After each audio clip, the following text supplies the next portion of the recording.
Uh, when we talk of healthcare, clinical trials data technology has triggered staggering fundamental changes impacting our lives and surroundings like never before. There are millions who are reaping a rich harvest of opportunities, and one such organization is Ignite Data, which is a clinical trial data technology company experiencing strong global growth with partnership across major US cancer centers and a significant sponsor expansion. Hi, I'm Sushant Gupte from HHM Global, and with me is the CEO of Ignite Data, Zach Taft, who will be speaking about clinical data efficiency, acceleration of trials, and the industry transition away from long-term EDC dependency. Welcome, Zach. Yeah, it's great to be here. It's great to meet you. Likewise, so to start with 250% sponsor growth, which was witnessed last year in 2025, what do you believe is driving the sudden growth in demand when it comes to solutions from Ignite Data? Yeah, it's a great question.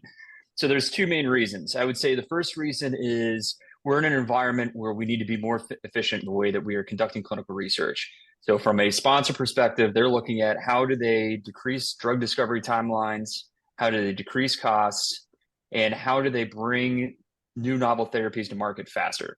And the old ways of doing it with manual labor and the old methods just aren't going to work anymore.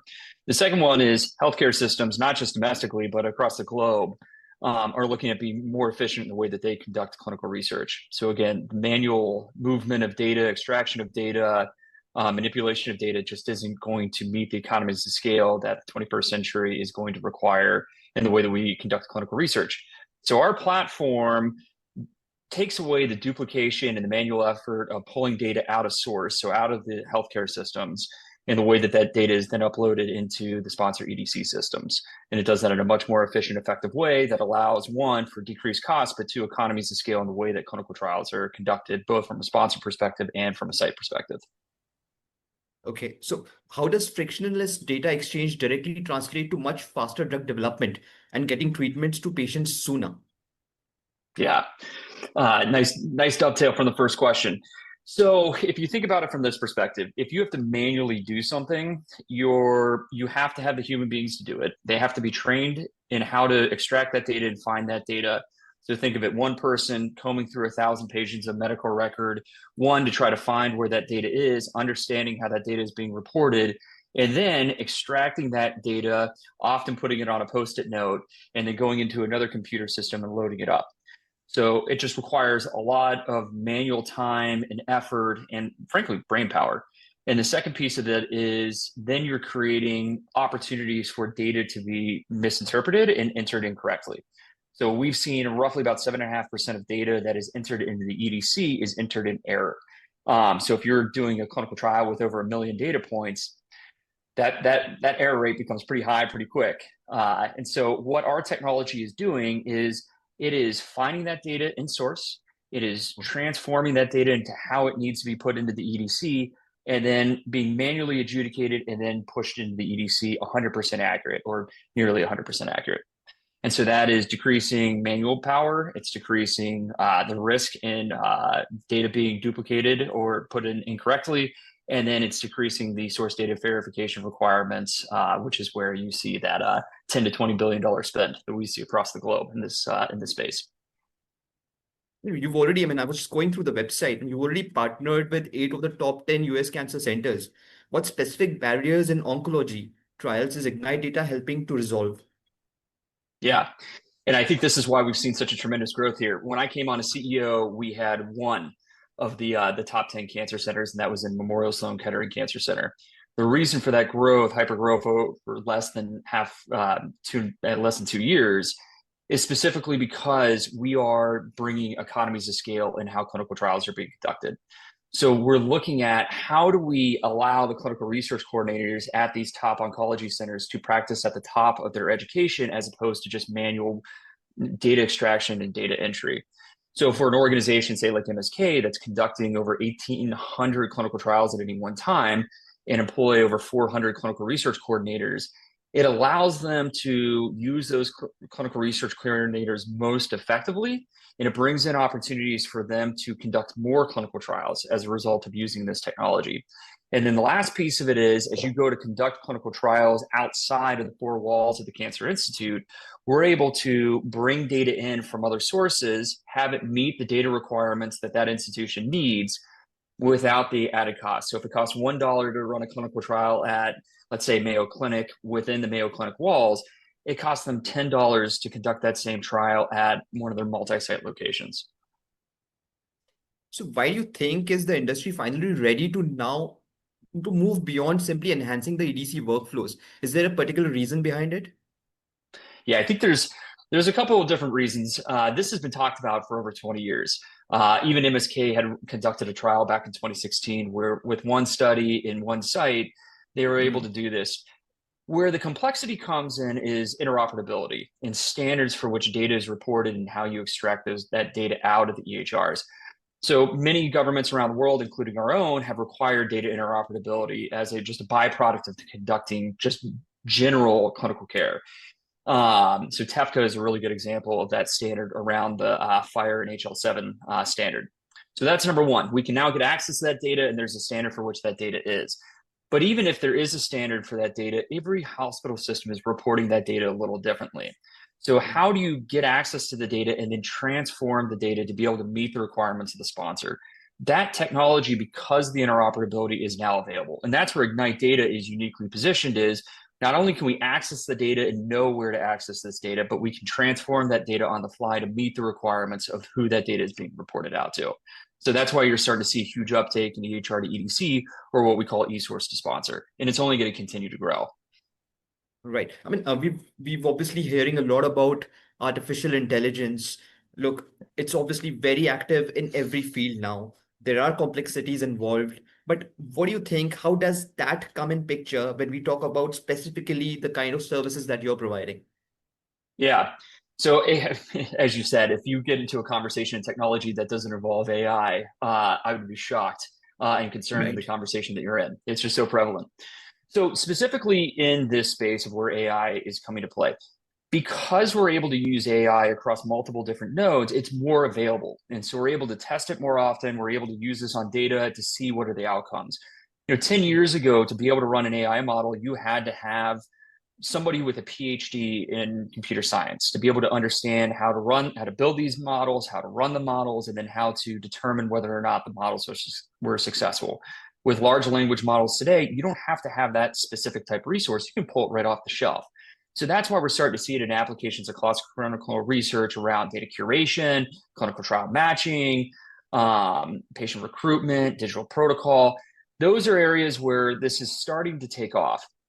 Hmm. Specifically in our area, we're beginning to see uses of AI. IgniteData uses it for one of our products where we're able to take unstructured data, find the key points in that, create structure in source, and then be able to link that to EDC. So we're meeting the FDA requirements for how we're capturing data in source and then reporting it into the EDC. The biggest risk here is it has to be 100% accurate. And the inferences of these models aren't good enough yet where we're at 100% accuracy. So that human being in the loop is still absolutely critical. And I would say anybody who tells you that they could do it 100% accurate, especially in the unstructured data, they're probably trying to sell you instead of tell you where the innovation is today. So, what does a world having reduced long-term dependence on EDC actually look like as far as clinical research sites are concerned? Yeah. So from a clinical research site, if you're not having to enter data into an EDC, that makes your life significantly more efficient. Each sponsor is using their own ECRF forms, and so they're capturing data in their own specific ways. And so if you're an organization like an MD Anderson, a Mayo Clinic, a City of Hope, you're working with 50 plus sponsors at any one time. You're working with a whole host of other organizations that are also conducting clinical research. They're all wanting data captured in the EDC a little bit differently. If we start standardizing the way that we are capturing data into the sponsors, that is less of a burden that goes onto the sites for doing this. So each one of those sponsors has their own EDC that they're working with. And sometimes it's not one of the big EDCs that are very common. Sometimes it's some of the smaller EDCs that are out there. Again, that requires you to maintain that technology, have people that are trained on how to use that technology. So there's no economies of scale there.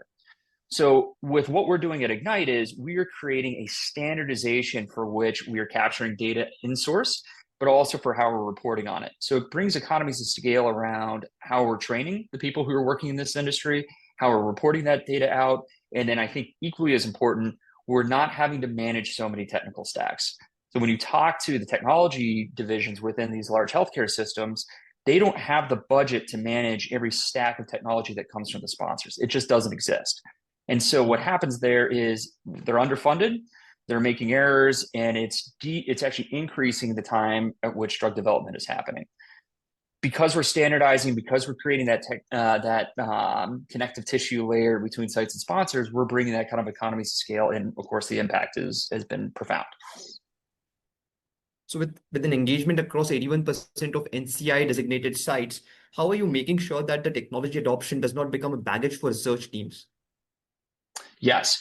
So specifically in that previous question, I talked about we are decreasing the technology stacks on the research teams. So if you talk to one of these healthcare systems, and we've seen this at our AACI forums, and we also saw it at a forum that was held by MSK and Mount Sinai and attended by a number of NCI designated cancer institutes across the world, or across the country, with institutions across the world also attending. They want this technology because it is allowing them to plug and play with other technologies that they would normally have to manage that they no longer have to manage anymore. So they don't have to have the FTE count to be able to provide a higher quality of service to the sponsors that they're working with. And equally, they don't have to have the FTE account to also account for the number of trials that they would wish to run, because they're not having to manually go in there and extract the data and pull it out and then do the monitoring and the QA and so on and so forth. So the impact here, because we're decreasing the friction, if you will, from your previous question, it's creating the economies of scale that have been talked about for 2 decades. Jack, you've expanded into countries like Canada, Argentina, Australia, and Germany, obviously different geographies. How does data efficiency become more complex and more significant across all these regions? Oh, yeah. Of course, every region, every geography is going to have its own political requirements, its regulatory requirements, Yes. language barriers, just the way that they conduct medicine. I've been fortunate throughout my career to work in healthcare systems all around the world. And though there are a lot of commonalities to the way that we provide care, there are also a lot of differences. And so where we're at today, especially with partnerships across different technology vendors, we're able to go into these geographies with an understanding of what the regulatory requirements are and very easily meet those to be able to bring sponsors to these clinics and clinics to these sponsors. The nice thing about our technology platform is we don't persist data. So we're not pulling data out of the geography and storing it on a separate server that could be potentially used for commercialization later. We store the technology or the data for less than a second as we send it to the sponsor. So we're decreasing security risks. We're not violating countries or regional data retainment requirements. And we're also bringing in vendors that can help support the scale of this. So as we look at a global expansion, there's a lot of risk. And I've seen this throughout my career at multiple other organizations. But the way that we do this at IgniteData and the way that the industry is moving, yes, there's more friction because we're working with different data requirements and different regulatory requirements, but it actually becomes more standardized and it becomes easier for research organizations to conduct this type of research across the globe, which again, it brings more diversity to the way that these clinical trials are run. It brings new life-saving therapies to regions where it wouldn't have been allowed because of this data friction. And lastly, and I think this is the most important one, we're bringing drugs to patients faster and we're potentially saving lives because we're reducing the data friction requirements across the globe. Jack, you've just said about regulatory requirements here. Uh, Obviously, that makes a lot of sense because the fact is that you don't keep the data yourself. I mean, you obviously, as you said, you transfer the data immediately as soon as it comes to you. This is something which is a very conscious decision that you've taken as an organization, right? Yep, it is. And the reason for that is twofold. Having worked at MSK, patients give you this gift of data. They're there fighting for their lives. And as a byproduct of that, they've agreed to be a part of clinical research. That could be a therapeutic research, or it could just be, real world data, real world evidence study. But it is a gift to have that data. And so to take that gift and commercialize it, I think is unethical. Now organizations do that, and they hit the legal requirements for being able to do that. I just think personally, as somebody who's lost a family member, a close family member to cancer, and have other family members that are going through active cancer treatments, it's just not something that I personally agree with. The second reason is a much more practical reason, and that is a lot of these organizations do not allow the commercialization of clinical research data or really any patient data. So to be able to work with some of these large institutions, we wouldn't be able to do that if we were persisting data long term for other activities other than conducting that clinical trial.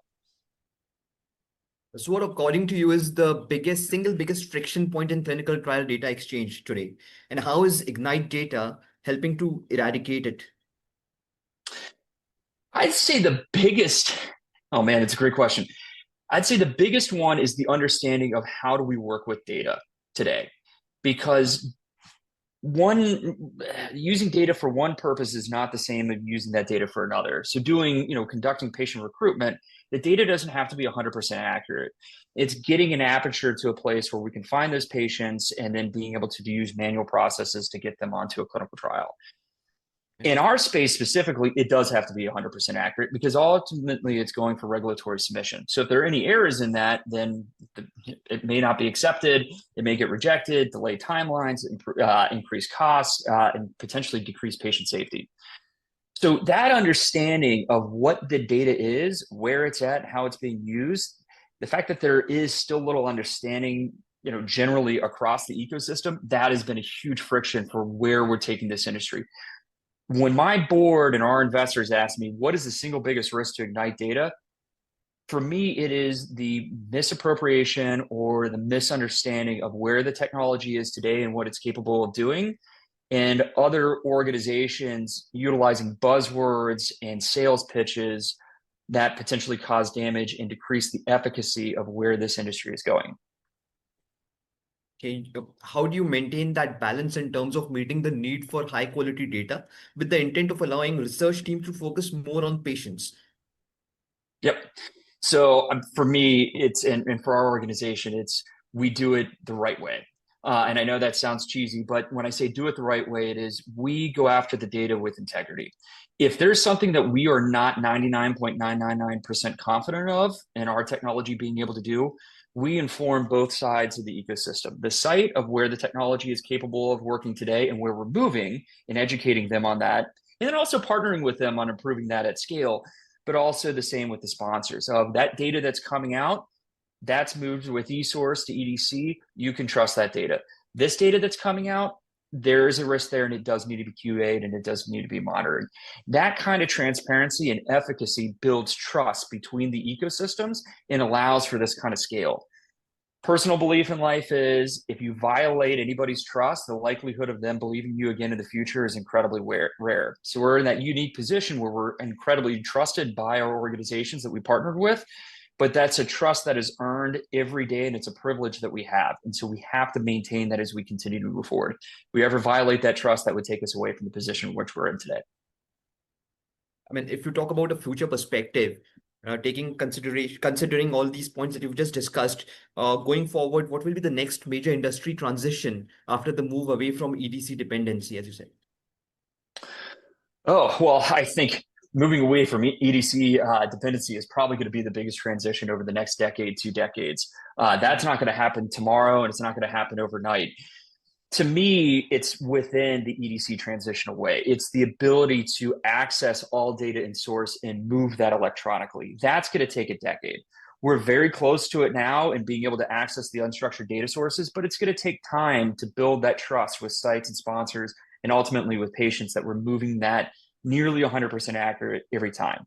Number two, it's within the EDC of saying, hey, we don't have to have the EDC itself because we have data linked back to source and that data is accurate where it's linked back to the source. So we don't have to have these same structured formats. We can drop this into a data lake. The first has to happen for the second to become a reality. So we have to build trust over the next 10 years. Within that, it's the ability to digitize these manual and written processes today. So like protocol design right now is still manually designed. Being able to move that to a digital protocol allows us to capture the data requirements up front so we can link that back into where we're capturing data in source.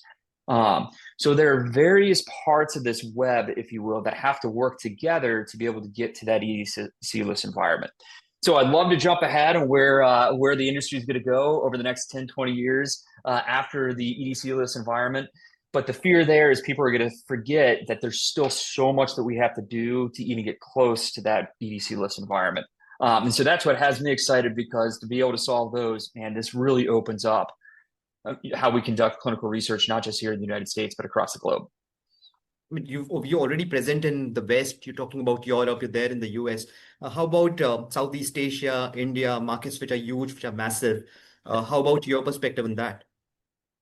Yeah, that's the huge focus area for us as well. By creating this interoperability, utilizing AI to do language translation in these various different regions. So looking at Brazil, looking at Southeast Asia, India is a massive market that we should be tapping into. One, there's a lot of patients there that need life-saving treatments and need it quicker. But there's also the willingness in those countries to support this type of innovation and this type of research. Think of the Middle Right. East, Africa, all areas that are underutilized and undertapped, that bring the diversity that is needed and required to conduct clinical research at scale, and bringing therapies that not just meet a certain subset of a population, but the entire global population. Zach, to sum this entire thing up, if you could just let me know, like Ignite Data is something which obviously is doing a big job here, but how do you put yourself? I mean, you've already talked about the futuristic plans that you have. How do you, stand out as compared to your competition? Yeah, I would say, well, the first and foremost, I think where we stand out is the absolute passion and drive of this company. We are motivated every day to show up because almost everybody in the company has been impacted by cancer or by a rare disease. So there is that motivation and that grind. I lost my mom when I was 3 years old to cancer, and I've been motivated to do it ever since. And when you have that level of motivation, it's an intent to do it the right way, not the easiest way, not the way that's going to make the quickest dollar, but doing it the right way, because at the end of the day, it's the understanding that you have the patient and the patient's family that are going to be impacted by what we're doing. So I think that's number one. Number two is we partner with the industry. Our goal is to be vendor agnostic. We want to work with every vendor that's out there, every sponsor, and every healthcare system. The goal of the organization is to be the connective tissue between the research sites and the patients, and the researchers and the sponsors.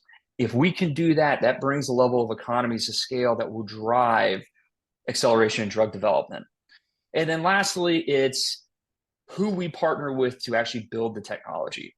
So the partnership started with MSK was the understanding that MSK has the subject matter expertise and the understanding of what this technology needs to do to be successful from that perspective, from the clinical research side of it. But it's also from the perspective of they are a sponsor. They are conducting clinical trials as if they are a sponsor. And so they're on both sides of the value chain.